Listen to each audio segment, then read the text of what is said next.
اصل بات جو سوچنے کی ہے وہ یہ ہے کہ ایک ہمارا تعلق ہے دین کے ساتھ،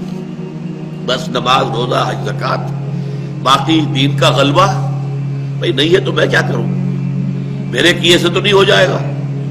یہ دین منکرات پھیل رہے ہیں، میں ہم کیا کریں، ہمارے پاس تو اختیار نہیں ہے کہ منکرات کو ختم کر دیں، یہ سود پر سارا نظام چل رہا ہے، کیا کریں، ہم بے بس ہیں۔ لیکن ایک یہ ہے کہ اس بے بسی کا نتیجہ یہ نکلے کہ اپنی ساری محنت اب دنیا کمانے میں صرف ہو رہی ہے، اب دن رات جو ہے محنت ہے دنیا کمانے میں، یہ در حقیقت بالکل غلط نتیجہ ہے۔ آپ نظام باطل کے تحت اگر پھلنے پھولنے پنپنے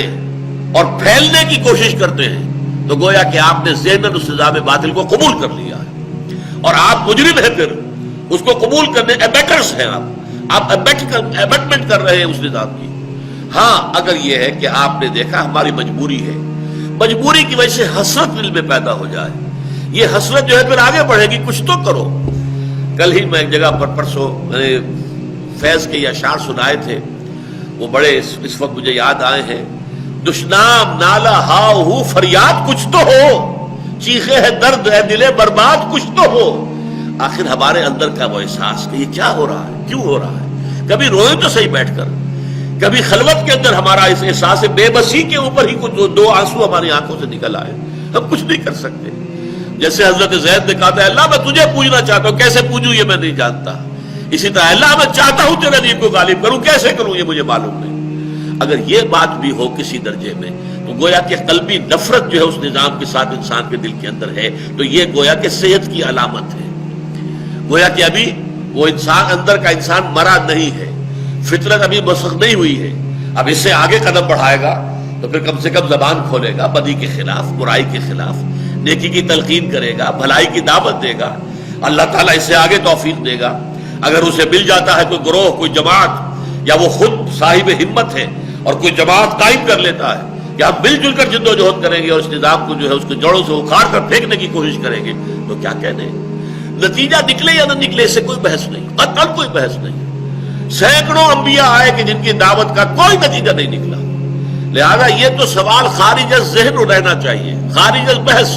کامیابی ناکامی اس کا تو یہاں سرے سے کوئی سوال ہی نہیں۔ سوال یہ ہے کہ آپ نے اپنے ایمان کا ثبوت دیا یا نہیں دیا، آپ کو جو صلاحیتیں اللہ نے دی تھی، جو بھی توانائیاں دی تھی، جو قوت دی تھی، جو وسائل دیے تھے،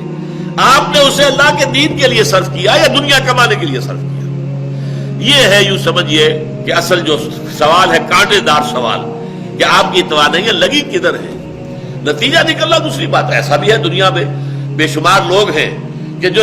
صبح سے لے کر رات تک اور رات سے لے کے صبح تک ساری صلاحیتیں جو ہے دنیا کے لیے کھپاتے، دنیا پھر بھی نہیں ملتی، ضروری نہیں کہ مل جائے، یہ بھی ہو سکتا ہے اللہ دے دے تو دے دے،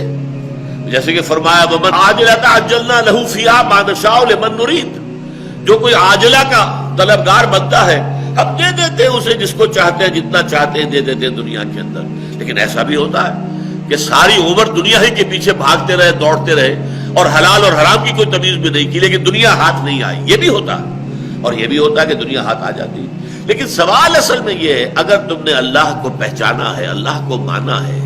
اللہ پر تمہارے ایمان کا دعویٰ ہے، تو اللہ کے دین کے ساتھ اتنی کم سے کم غیرت اور حمیت تو ہونی چاہیے کہ حسرت ہو، دل میں رنج ہو۔ اگر یہ احساس بھی ختم ہو گیا، وہ آئے ناکامی بتائے کارواں جاتا رہا، کارواں کے دل سے احساس زیر جاتا رہا،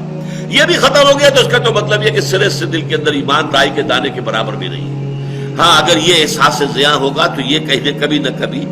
یہ بیج پھوٹے گا، اس سے پھر کم سے کم نہی عن المنکر باللسان، دعوت الی المعروف باللسان، دعوت الی الخیر باللسان، اس کا آغاز تو ہو جائے گا، اور اس سے آگے اللہ تعالیٰ ہمت دے، کوئی گروہ بن جائے، کوئی جماعت بن جائے، کوئی حزب اللہ وجود میں آ جائے، یا آپ اس کو خود قائم کریں۔ ہو سکتا ہے کہ پھر بالید مقابلے کے لیے بھی میدان میں آنا ہو، اور پھر یہ کہ اپنی جانوں کا نذرانہ بھی پیش کرنا پڑے، لیکن یہ راستہ ہے کہ جو ناگزیر ہے ان لوگوں کے لیے جن کے ایمان کی یہاں بات ہو رہی ہے۔ میں نے عرض کیا تھا اسی لیے ایک ایمان وہ تقلیدی ایمان ہے جو ہمیں وراثتاً مل گیا ہے، بس اللہ اللہ خیر صلی اللہ۔ ایک ایمان وہ ہے جو ہمارے شعور کے اندر پیوست ہو گیا اور جس کی جڑیں ہمارے قلب کی گہرائیوں میں اتر گئی، یہ دو جو شکلیں اگر پیدا ہو جائیں، یعنی دل اور دماغ دونوں کی ہم آہنگی کے ساتھ ایمان جب پیدا ہو جائے گا تو پھر یہ کیفیت ہوگی فالذین ہاجروا واخرجوا من دیارہم وأوذوا فی سبیلی وقاتلوا وقتلوا.